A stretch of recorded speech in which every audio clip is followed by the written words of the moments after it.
7 years ago, aged 50, I retired. I got out of the workforce, the rat race. I got off the hamster wheel after careers in the military and then a longer career as a police officer. So I've been there, seen it, done it. I know what it all looks like. I've worked shifts, including night shifts, almost all of my adult life, working in really high pressure environments, in thankless circumstances most of the time, and also literally putting my life at risk.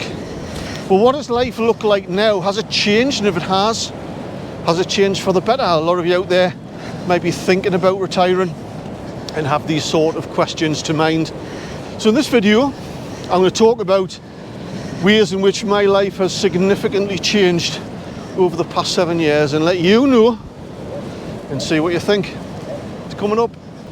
Welcome back, it's Eddie here, and welcome to my channel. If you're new here, I cover adventure and lifestyle, try to get the best out of life, how to be the best version of yourself. If it appeals to you, hit the subscribe button, man, and the bell so you get a notification every time I release a video. By way of introduction, this beautiful girl on my left is my girlfriend, partner Helen. Hello. And Helen moved in with me just over a year ago. And we're on South Shields Beach, walking down the coastline with our three gorgeous dogs, Lily, Setu and Duke. First of all, one of the lovely little things I enjoy now is that, in fact, Helen will be able to tell you a little bit better than I can. Helen, you use because you work, you use a system to help you get up in the morning. There's a device or a sound. What's the alarm? An alarm. I don't need an alarm anymore, and I love it. Oh, unless, you know, every now and again when we're going on a trip and there's a plane or a train to catch or whatever, we need an alarm. But day to day, I wake up when my body's had enough sleep, which is normally 7 to 8 hours, and it's beautiful. I love it. Now, that's not to say, you know, I'm encouraging you to lie in bed till 11, 12 o'clock. That's a slippery slope. I'm up, you know, between 7 and 8 in the morning, ready to start my day, ready to carry on with my purpose in life, the things that I'm passionate about. I'm not an advocate of this getting up at 5 or 6 o'clock in the morning for the sake of it. I don't really think it achieves anything. The dogs wouldn't allow it either. And my dogs, yeah, wouldn't allow me to sleep in anyway. A lie in for me is 9 o'clock in the morning. And that's a good lie-in. And that's rare. So I'm up, out with the dogs, then ready to come back and have a cup of coffee and some breakfast. So yeah, no alarm. The next thing I don't miss, and you could almost call it a bit of a life changer, is that because I gave my car up about 4 years ago. I've had a car all my life, got rid of it so then I could afford to live the lifestyle that I do. I don't get involved on a daily basis in any way. Traffic jams, driving car through busy towns and cities where I live, and it's getting worse as the population grows and more people have got cars.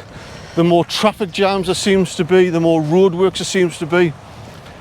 So day to day, I don't use a car to drive around, and the stress levels just reduce significantly not having that in my life. I mean, Helen has a car. Helen uses it day to day for Helen's day to day stuff. Very rarely that I use your car for me. Maybe once a month? Once, twice a month, maybe, literally. Because it can't be understated how much stress that can bring into one's life. Spending, you know, driving an hour to work, stuck in traffic jams, and an hour back, 2 hours a day. You calculate that up over months and years. How much you're taking off your life, sat in the car, being stressed in traffic jams. I've got none of that.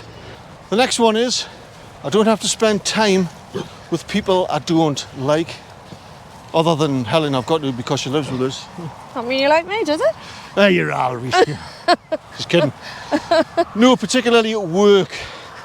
You know, unless you're really lucky, but those occasions are rare, I think, where you just get on with everybody. You love everybody, it's productive. But for most of us, we work in an environment that's hard work and very stressful. And we either have a boss or bosses who drive us up the wall, or a colleague or colleagues that just irritate the life out of us, who belittle or undermine or just difficult to get on with, who steal your thunder, whatever. You have to develop skills where you have to be kind of ingratiatingly nice to them, where you have to be false to get on, to oil the wheels of productivity. As an autistic man, I'm not very good at that. I'm not saying it's impossible, but I'm not very good at tolerating people I don't like, who are either unreasonable or just an idiot. I can't hide it from my face. Those softer social skills are really hard for me. I only spend time with people who I want to spend time with, and it's such a beautiful feeling, not having that stress. If there's somebody in my life I don't like who comes into my life, I'll either just maximise the reduction of time I spend with them, or just get them out of my life altogether. I'm the same with that on my YouTube 2 channels as well. I've got quite a low tolerance threshold for idiots. If somebody comes on with a comment who clearly is just trying to belittle or be insulting, or a bit of a clever dick, I'm not interested, you're off, you're hidden from the channel. I don't bat an eyelid. I'm not trying to grow a channel with anybody just so I can get more numbers. I think the less idiots who are looking at your videos, the richer the channel becomes, and the richer your life becomes as well. Yeah. Who'd you say? So yeah, that's a biggie for me. I don't have to spend time with people I don't like. Next one. When you retire, you're no longer part of somebody else's mission statement. You're free, released from that workforce shackles that are placed on you through your adult life, and it's an unbelievable feeling. Now, unless you're somebody who works for a great small company where everybody loves you, or some small family business where it's just a joy and a pleasure to go into work all of the time, most of us are part of a big company or organisation that has a mission statement where you have to comply, where there are targets and goals to be met, performance standards and criteria that are placed upon you, of course, in order to perform, to maximise productivity or efficiency, and all that brings a lot of pressure into your life. You shouldn't kid yourself that even though you get on with your colleagues or your boss, as an organisation, you're a payroll number, and if you cross paths with that organisation, you become a bit of a stickler, a little bit of a troublemaker, you're trying to make changes, it'll crush you. It doesn't care about you, even if you think it does, even if the brochure says that we value you as an employee and we want to hear what you have to say. It really doesn't care, and that's from a lifetime of personal experience and everybody I've ever known who work in different environments. When you get out of that, you're absolutely free from those shackles to be your own person, to design your own life. You don't need permission of anybody to do anything. You don't need permission to get time off. Nobody owns your time. Nobody has a say on how you should behave. It's hard to explain until you come out of it. That sense of freedom and autonomy, where you're not having to toe the party line to play the game, you know, for somebody else's benefit, to make somebody else rich. And finally, and this is a biggie, retiring when I did has allowed me the time and space to completely overcome and conquer my mental health issues without medication. And if you watch some of my other videos, you'll get a flavour of kind of how I've done that, and I'll be covering it in future videos as well. But by the time I left the police, my mental health was a mess.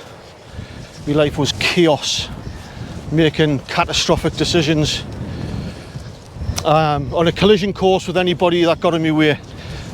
I was a bit like a kettle sitting underneath the smoke alarm. Every time the kettle was put on, the smoke alarm went off. So it's constantly up a height, ready to take on anybody or anything that just got in my way in life. It was horrible. Having those levels of stress and anxiety come right down is priceless. And there'll be many of you out there who, even if you're not suffering from mental health issues, your stress and anxiety is just through the roof because of day-to-day life. I mean, for that reason alone, retiring is an absolute blessing.